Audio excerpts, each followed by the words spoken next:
வணக்கம். இன்னைக்கு பார்த்தீங்கன்னா நம்ம வந்து ஒரு திருநெல்வேலியில் பார்த்தீங்கன்னா ஒரு ரெண்டு வருஷம் இருக்கும். 2 வருஷம் முன்னாடி பார்த்தீங்கன்னா ரேமல் புயல்னு ஒரு புயல் தாக்குச்சு. அந்த புயல் வந்து யாரும் மறக்க மாட்டோம். ஏன்னா பழைய பஸ் ஸ்டாண்ட் எல்லாம் ரொம்ப முங்கிட்டு அந்த நேரத்தில் பார்த்தீங்கன்னா நம்ம குளம் வந்து பார்த்தீங்கன்னா அந்த ஓரத்தில் நம்ம குளம் கிடையாது, அந்த பனைமரனுக்கு அதுக்கு அந்த பக்கம் வந்து குளம் தான்.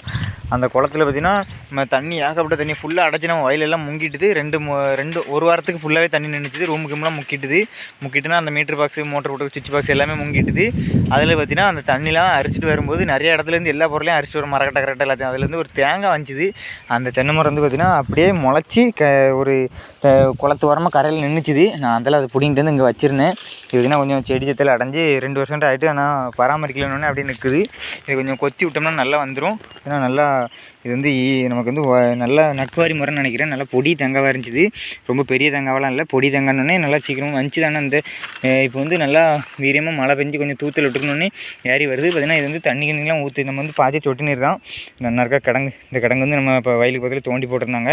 அதுக்கு பார்த்திங்கன்னா இதில் இருந்தால் வந்துச்சு. அதுக்கப்புறம் நீங்கள் உங்களுக்கு இதே மாதிரி எதுவும் பக்கத்தில் தேங்காய் எது இருந்துச்சுன்னா வேஸ்ட் பண்ணிடுறாங்க. அது ஒரு மரமாக்கி மரத்தை வளர்த்து அதை சந்தோஷப்படுறாங்க. இன்னொரு வீட்டில் பார்க்கலாங்க. தேங்க்யூ.